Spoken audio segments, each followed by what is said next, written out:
नमस्कार दोस्तों, स्वागत है आप सभी का हमारे इस YouTube channel success with Jitendra पर। तो आज की क्लास में हम लोग उत्तर प्रदेश के प्रश्नों की प्रैक्टिस करने वाले हैं। तो आइए स्टार्ट करते हैं। आज का हमारा पहला प्रश्न कह रहा है, आलमगीरपुर से प्राप्त पुरातत्वीय सामग्री प्रतिबिंबित करती है हड़प्पा संस्कृति को, वैदिक संस्कृति को, मौर्य संस्कृति को, गुप्तकालीन संस्कृति को। इसका जो राइट आंसर होगा ऑप्शन नंबर ए, हड़प्पा संस्कृति को। अगर बात किया जाए आलमगीरपुर की बात किया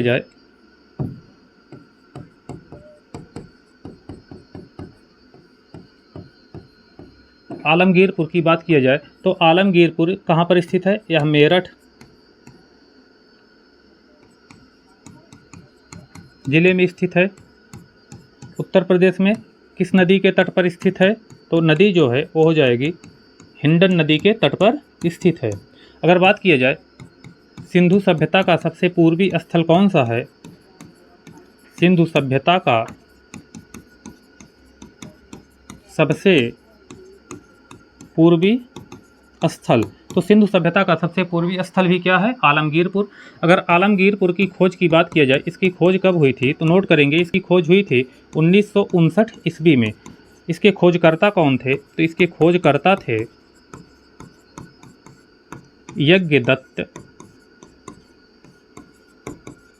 यज्ञदत्त शर्मा।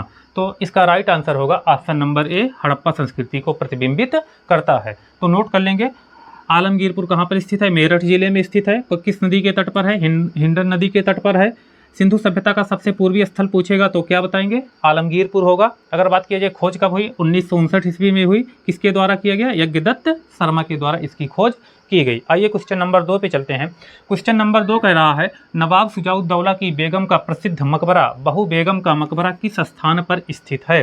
बताइएगा। ऑप्शन नंबर ए है आजमगढ़, ऑप्शन नंबर बी है लखनऊ, ऑप्शन नंबर सी है प्रयागराज और ऑप्शन नंबर डी है फैजाबाद। तो बताइएगा बहू बेगम का मकबरा कहाँ पर स्थित है? तो इसका राइट आंसर होगा ऑप्शन नंबर डी, फैजाबाद। आगे क्वेश्चन नंबर 3 पर चलते हैं। क्वेश्चन नंबर 3 कह रहा है, निम्नलिखित में से किसका जन्म आगरा में हुआ था? पूछ रहा है निम्नलिखित में से किसका जन्म आगरा में हुआ था? ऑप्शन नंबर ए है मीर तकी, बी है अमीर खुसरो, सी है फिराक और डी है गालिब। अगर मीर तकी की बात किया जाए, इनका जन्म कहाँ पर हुआ था? तो इनका जन्म हुआ था आगरा में। अमीर खुसरो की बात किया जाए तो इनका जन्म हुआ था पटियाली कासगंज में। अगर बात किया जाए फिराक का जन्म कहाँ पर हुआ था? तो फिराक का जन्म हुआ था गोरखपुर में। अगर बात किया जाए गालिब का जन्म कहाँ पर हुआ था? तो गालिब का जन्म हुआ था आगरा में। इसलिए यहाँ पर राइट आंसर होगा ए और डी दोनों। इसका राइट आंसर होगा ए और डी दोनों। ऑप्शन नंबर ए और डी इस दोनों इस प्रश्न के सही जवाब हो जाएंगे। आगे चलते हैं। तो का जन्म कहाँ पर हुआ था? एटा में। मिर्जा गालिब का जन्म कहाँ पर हुआ था? आगरा में। जोश का जन्म कहाँ पर हुआ था? मलिहाबाद में। और डी राम प्रसाद बिस्मिल का जन्म इलाहाबाद। ए क्या है? ए गलत है। इसलिए यहाँ पर राइट ऑप्शन आंसर होगा हमारा ऑप्शन नंबर डी। अगर बात किया जाए राम प्रसाद बिस्मिल की, राम प्रसाद बिस्मिल, अगर राम प्रसाद बिस्मिल की बात किया जाए तो इनका जो जन्म हुआ था वो हुआ था 1897 ईस्वी में। कहाँ पर हुआ था? शाहजहाँपुर में हुआ था। शाहजहाँपुर में हुआ था। और ये क्या थे? एक क्रांतिकारी एवं चंद्रशेखर आज़ाद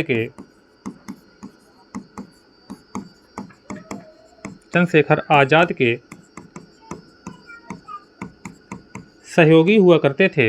अगर बात किया जाए राम प्रसाद बिस्मिल की, तो इन्हें जो है काकोरी कांड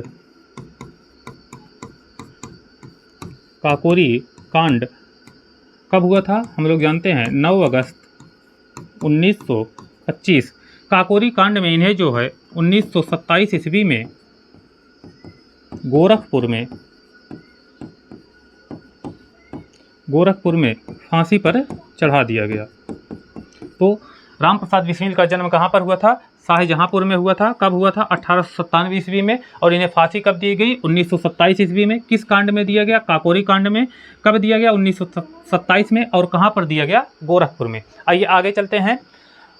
क्वेश्चन नंबर 5, अगर बात किया जाए मोतीलाल बाल संग्रहालय कहाँ पर स्थित है? इसका राइट आंसर होगा ऑप्शन नंबर सी, लखनऊ में। राइट आंसर है ऑप्शन नंबर सी, लखनऊ में। अगर लखनऊ की बात की जाए, लखनऊ किस नदी के तट पर स्थित है, तो नोट करेंगे यह गोमती नदी के तट पर स्थित है। गोमती नदी के तट पर स्थित है। अगर बात किया जाए लखनऊ में क्या है, छोटा इमामबाड़ा, छोटा इमामबाड़ा, बड़ा इमामबाड़ा, बड़ा इमामबाड़ा, और क्या है लखनऊ में है रूमी दरवाज़ा। रूमी दरवाज़ा भी लखनऊ में स्थित है। इसका राइट आंसर होगा ऑप्शन नंबर सी। आगे चलते हैं क्वेश्चन नंबर 6 की तरफ। क्वेश्चन नंबर 6 है भारत कला भवन।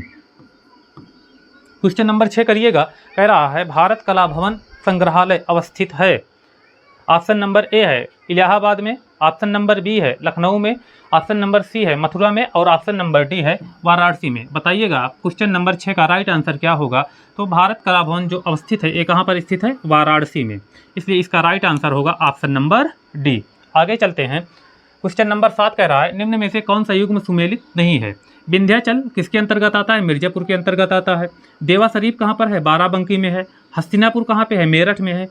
और श्रृंगेरपुर फैजाबाद, ये जो है गलत है, इसलिए राइट आंसर क्या होगा, ऑप्शन नंबर डी। अगर श्रृंगेरपुर की बात किया जाए, श्रृंगेरपुर किसके अंतर्गत आता है, तो ये वर्तमान में प्रयागराज के अंतर्गत आता है, इसलिए यहाँ पर राइट आंसर होगा ऑप्शन नंबर डी। आगे चलते हैं क्वेश्चन नंबर 8 कह रहा है महर्षि वाल्मीकि का आश्रम स्थापित है। ऑप्शन नंबर ए है श्रावस्ती में, ऑप्शन नंबर बी है बिठूर में, ऑप्शन नंबर सी है कालपी में, और ऑप्शन नंबर डी है उपर्युक्त में से कोई नहीं। बताइएगा इस प्रश्न का राइट आंसर क्या होगा। इसका राइट आंसर होगा ऑप्शन नंबर बी, बिठूर में। बिठूर कहाँ पे है, अगर बिठूर की बात किया जाए तो उत्तर प्रदेश का जिला है जिसे कहा जाता है कानपुर। कानपुर से लगभग 21 किलोमीटर दूर गंगा नदी के तट पर स्थित, और यहीं पर क्या है, महर्षि वाल्मीकि का आश्रम स्थापित है। आगे चलते हैं क्वेश्चन नंबर 9 पे। क्वेश्चन नंबर 9 कह रहा है विख्यात भारत माता मंदिर स्थित है। ऑप्शन नंबर ए है लखनऊ में, बी है वाराणसी में, सी है इलाहाबाद में, और डी है मेरठ में। बताइएगा इस प्रश्न का राइट आंसर क्या होगा। अगर भारत माता मंदिर की बात की जाए तो भारत माता मंदिर स्थित है ऑप्शन नंबर बी, वाराणसी में। आगे चलते हैं क्वेश्चन नंबर 10 कह रहा है सारनाथ स्थित है। ऑप्शन नंबर ए है केरल में, ऑप्शन नंबर बी है महाराष्ट्र में, ऑप्शन नंबर सी है गुजरात में, तथा ऑप्शन नंबर डी है उत्तर प्रदेश में। तो सारनाथ की अगर बात की जाए तो इसका राइट आंसर होगा option number D, Uttar Pradesh. अगर सारनाथ की बात किया जाए, सारनाथ इसका बौद्ध ग्रंथों के अनुसार, बौद्ध ग्रंथों के अनुसार इसका प्राचीन नाम क्या था। इसका प्राचीन नाम था ऋषिपत्तनम।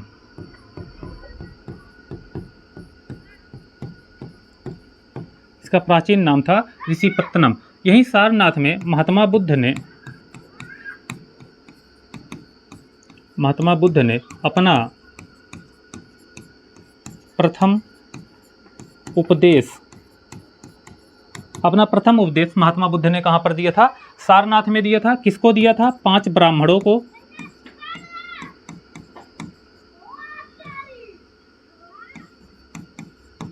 5 ब्राह्मणों को अपना प्रथम उपदेश दिए थे, जिसे किस नाम से जाना जाता है, जिसे धर्मचक्र प्रवर्तन के नाम से, जिसे धर्मचक्र प्रवर्तन के नाम से जाना जाता है। आगे चलते हैं क्वेश्चन नंबर 11 पर। क्वेश्चन नंबर 11 है उत्तर प्रदेश के किस जनपद में कालिंजर का किला स्थित है। नोट करेंगे उत्तर प्रदेश के किस जिले में कालिंजर का किला स्थित है। ऑप्शन नंबर ए है झांसी, बी है बांदा, सी है चित्रकूट, और डी है जालौन। बताइएगा 11 का राइट आंसर क्या होगा। तो इसका राइट आंसर होगा ऑप्शन नंबर बी, बांदा में। अगर बांदा की बात किया जाए, बांदा किसका भाग हुआ करता था या वर्तमान में है, तो बांदा जो है बुंदेलखंड का भाग है।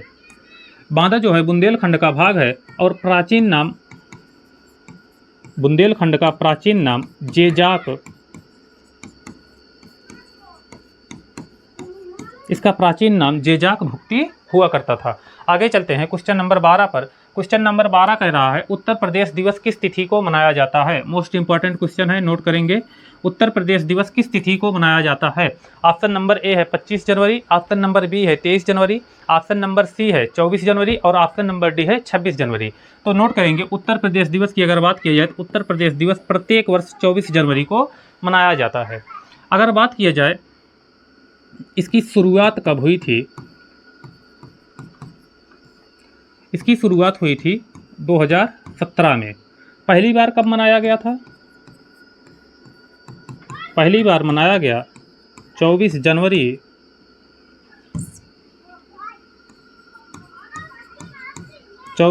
सन 2018 को।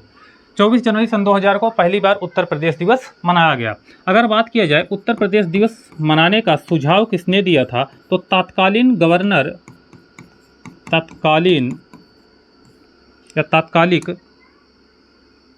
तत्कालीन राज्यपाल श्री राम नाईक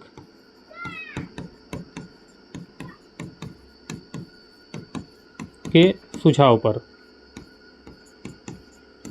उत्तर प्रदेश दिवस मनाने का सुझाव कौन दिया था, उस समय के हमारे जो राज्यपाल हुआ करते थे जिनका नाम था राम नाईक, इन्होंने उत्तर प्रदेश दिवस मनाने का सुझाव दिया था। कब दिया था, 2017 में। और पहली बार मनाया कब गया, पहली बार मनाया गया था 2018 में। आगे चलते हैं।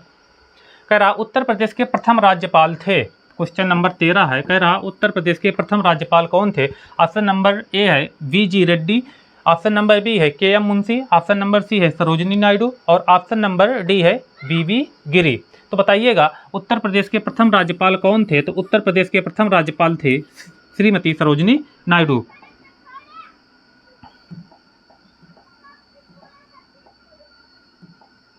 उत्तर प्रदेश के प्रथम राज्यपाल थे श्रीमती सरोजिनी नायडू। अगर बात किया जाए भारत की प्रथम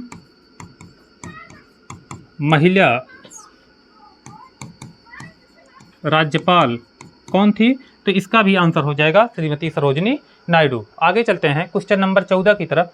क्वेश्चन नंबर 14 कह रहा है यूपी विधानसभा के प्रथम अध्यक्ष कौन थे। यूपी यानी कि उत्तर प्रदेश विधानसभा के प्रथम अध्यक्ष कौन थे। मदन मोहन वर्मा, बी है पुरुषोत्तम दास टंडन, सी है आत्माराम गोविंद खेर और सी है नफीसुल हसन।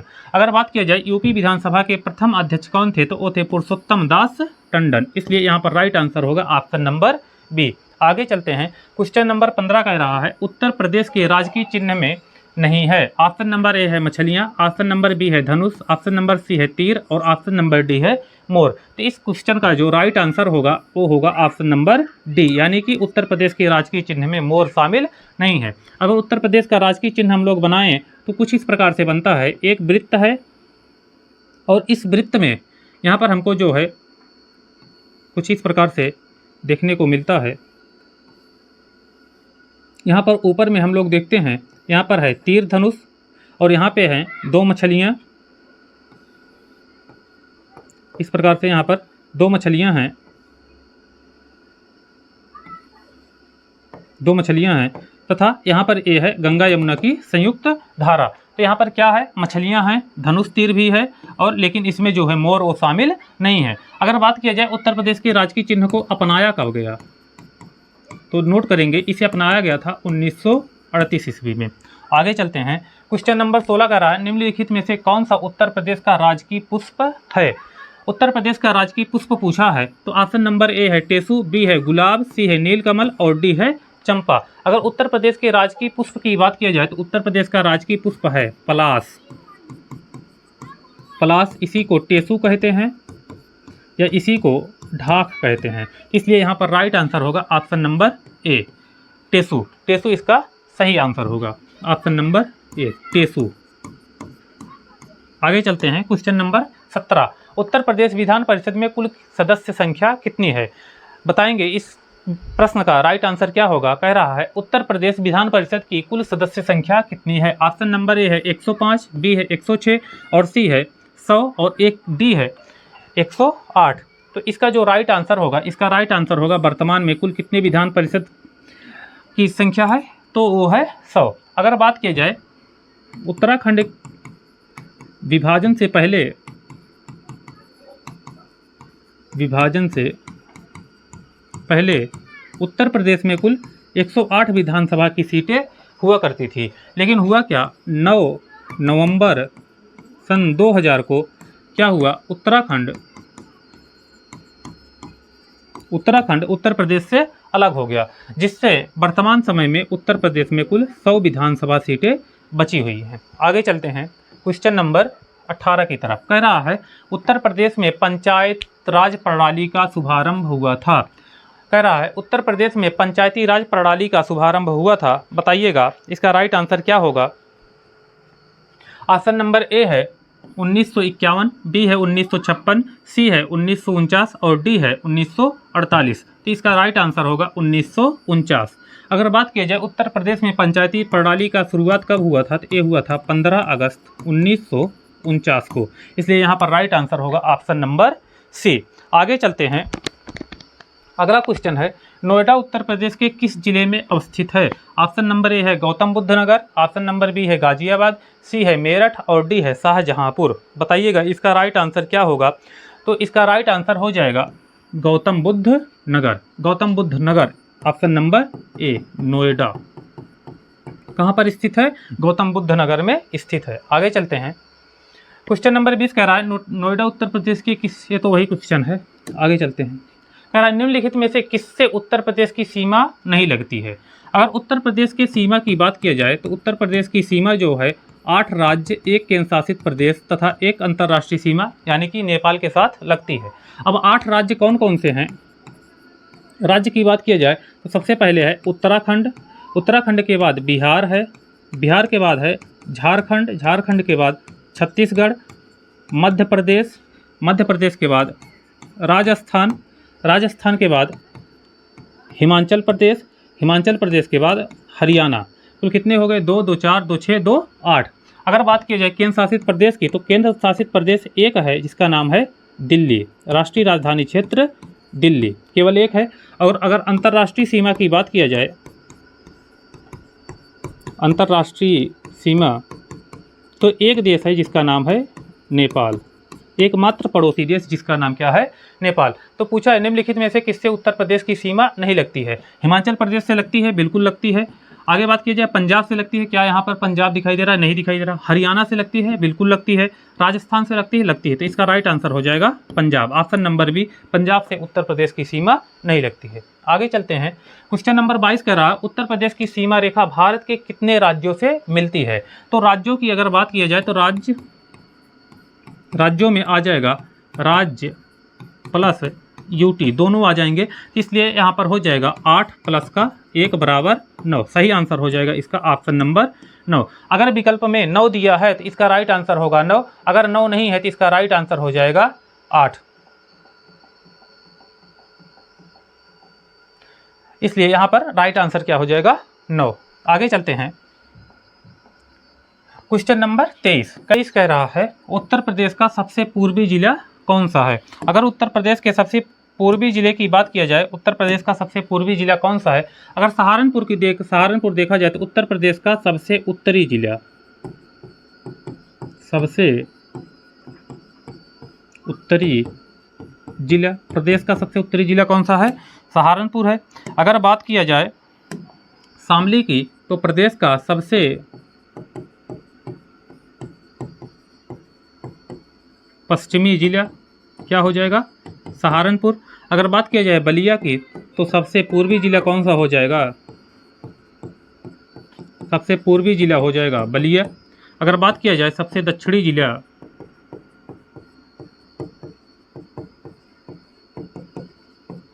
तो सबसे दक्षिणी जिला हो जाएगा यहाँ पर सोनभद्र। पूछा क्या है सबसे पूर्वी जिला कौन सा है, तो इसका राइट आंसर हो जाएगा ऑप्शन नंबर सी, बलिया इसका सही आंसर है।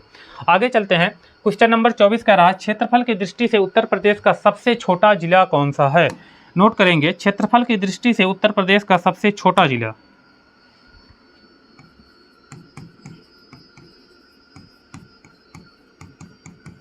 क्षेत्रफल की दृष्टि से